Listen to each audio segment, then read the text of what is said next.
I'm going to give you 3 big reasons why you keep losing games of Warhammer 40,000. If you find yourself in a position where games are going by and you're not winning and you don't know why, this is the freaking video for you. Or if you're struggling to break into a certain different skill cap, this is the video for you. So let's go through it. And the answer is a little more complex than you're a heretic, unlike what this chaplain might want you to think. Let's get into it. All right. The first thing that we need to understand, I'm going to run through 3 really important things that you can change today. So this is going to be a very, very valuable video, but just kind of the intro here is we need to stop blaming random, okay? People really like to blame problems on, oh, I drew the wrong cards or my dice were terrible. And they'll say really silly things like, well, it's a dice game, bruh. That's just what happens. Well, it's like, I mean, you're not wrong when you say that dice are involved in the game, but saying that the entire game is up to the dice is very dismissive of the entire skill portion of this game, which is much more important than dice in 99 out of 100 situations. So, this is not me saying that the random nature of the game doesn't exist. It totally does. It totally is possible to lose a game because of cards or lose a game because of dice. But I can be honest with you, I have well over 500 competitive games recorded, and I believe I've been diced twice. Lots of people, they love to remember the really bad dice rolls, but you forget all of the really good dice rolls. You always forget all of the average dice rolls, and it's human nature to always just remember the bad dice rolls. But it's almost never going to be the cause of your loss. And so we're going to go through the top reasons that people lose games in 40K, and I'm going to give you quick solutions so that how you can fix it to freaking day. Guys, I am a full-time 40K coach. These are the errors that clients and my Discord members make when we're running our in-house tournaments. These are things that I see other people in tournaments when I'm playing against them. These are the mistakes that they make. Learn from all these people's mistakes, and let's smash our opponents. Let's get crumping. Number 1 mistake that I see every freaking person make in this game, it happens all the time, is positioning errors. What they think the mistake is, oh, bruh, I just didn't roll enough 4-ups. But in all reality, you just made a really bad positional error. So this is it. People love to blame bad dice, but you should never even need to roll the dice in certain scenarios. So if you look at the picture I have here, you've got a little Forge Fiend, and he's saying, oh, well, hello, Wardens. Don't you guys look mighty fine today? I'm pretty sure I'm just going to shoot you with a lot of flat damage 3 and murder your faces off. Well, let's say that this Forge Fiend just shoots through and happens to kill 5 Wardens. Your opponent's going to go, oh, that's nonsense. My dice rolls were so bad. I just didn't roll a single 4-up invulnerable save. But the reality is, that should never have happened. The Forge Fiend should never have been able to shoot these Wardens in the first place. So yeah, you might have had bad dice, but the entire reason you had bad dice is because you positioned foolishly. Those Wardens should never be seen by that Forge Fiend right there. The Wardens should be behind the wall, not being seen. If the Wardens ever need to walk out into the middle, the reason they're doing it is to try to make a charge into the Forge Fiend. And they should be doing it from behind cover so they can't even be overwatched. The entire reason that this squad is getting shot right now is because they are positioned stupidly. Stupidly, I say. All right. That is number 1. I hear people say this all the time, especially with my Custodes players. And I love you Custodes players, and I love Custodes. But they're just like, well, I didn't roll 4, so I lost the game. It is so dismissive of all the skill that is required in the game that when you say things like that, you're actually really shortchanging yourself, and you're losing the ability to learn from why you even had the ability to roll badly. Once again, not saying it's impossible to roll bad. It is totally possible to roll poorly. But you should never be in a position like this, which happens in tons of games I observe. And this applies to Space Marines, this applies to Orcs, this applies to every single faction in the game. You can always position poorly, and you're almost always going to get punished for it.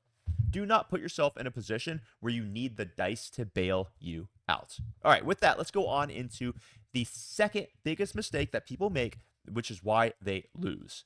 Number 2, not denying points.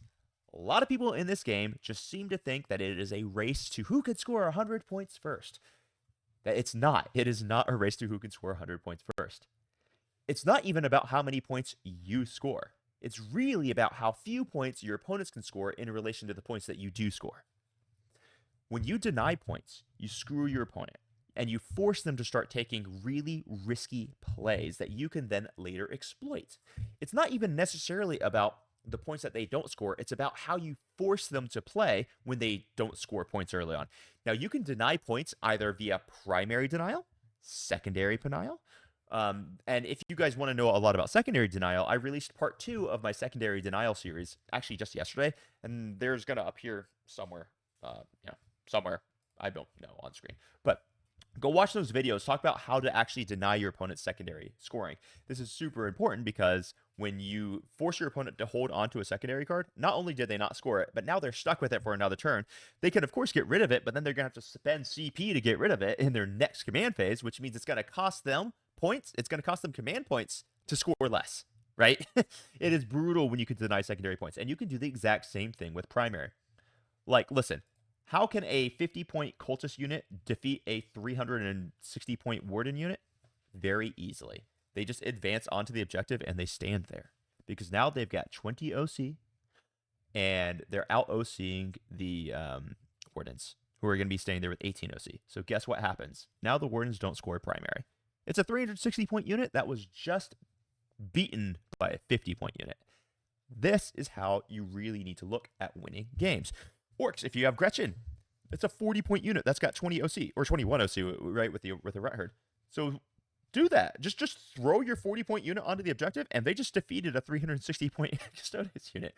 You don't even have to kill your opponent if you're denying them all the points that they can score. So deny, deny, deny. And this moves on further into the game too. It's not just about denying primary. It's not just about denying secondary. You can deny your opponent positioning. So if I wanted to wrap Gretchen, for example, around a ruin or cultist, for example, like I have here, I could actually stop my opponent from moving through the wall because you can't move through models.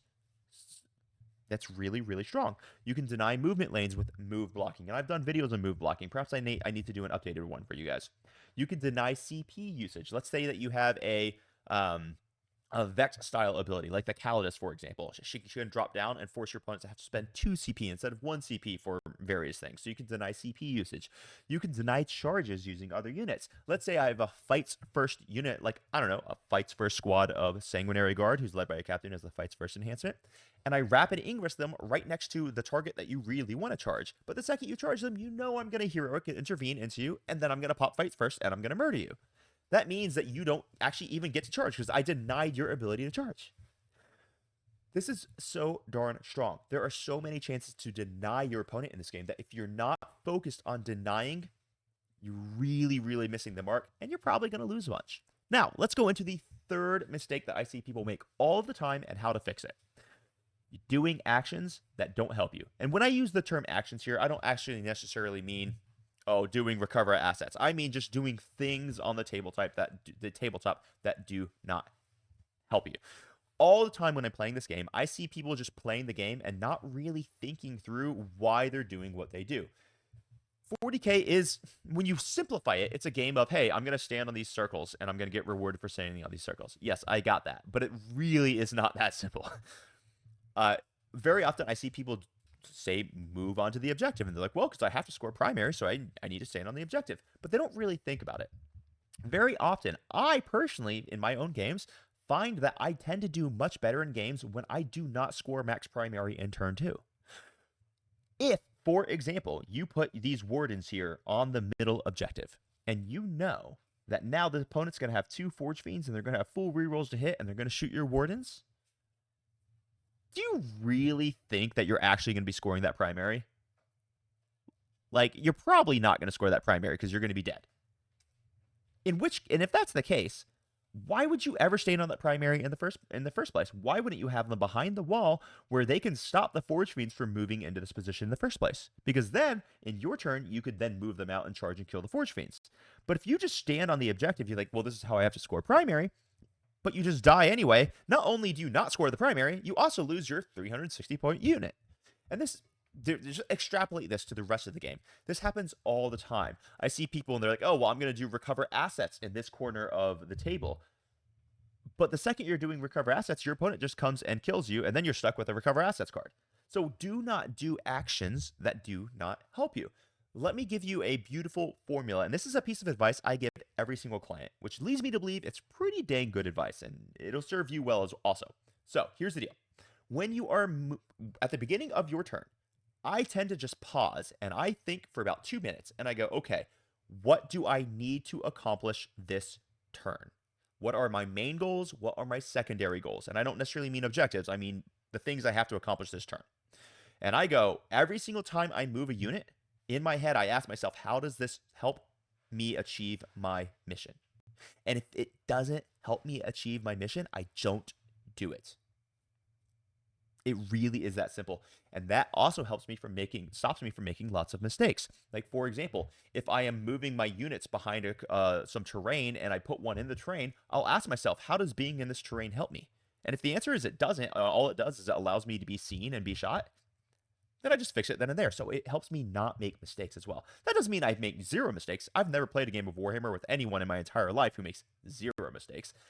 But this stops me from making a lot of really big ones. So do not do things that do not help you. It really sounds like it's very simple advice because honestly, it kind of is simple advice, but it is a very challenging and complicated game. So sometimes we need to inject a little bit of simplicity into it. So the 3 things that you guys need to do a lot better that stop making these errors, because these errors are what loses you games. 1, position better. Stop blaming the dice when it was really just your positioning. 2, you're not denying points. You need to deny them, whether it's primary, whether it's movement, whether it's secondary, whatever. And then 3, just doing erroneous stuff that doesn't help you. If you're standing out in the middle of the table where your opponent can see you and it's not accomplishing you any goal, what are you doing with your life? Don't stand there. Now, that's basically it, guys. All right, so these are the top 3 things that I see people do that force them to lose games. Learn from these mistakes, ask yourself questions, and figure out how you can do better. If you're new to the idea of playing at a higher level 40K, these are not necessarily easy skills to acquire, and you might find yourself struggling with them. So what I recommend you do is at the end of your game, you just ask yourself, okay, well, how could I have done that one thing that went really bad just a little bit better? Just ask yourself that question, answer the questions, and you will be on your way to success. So with that, Grots and Gits, I'm going to take off for today. Happy Crumping Wargaming. I appreciate you. And if you appreciate me, hit the like, share with your friends, and subscribe, because that is a world of difference between me eating steak tonight and eating Spam. So with that, I'm going to take off. Happy Crumping. Bye-bye.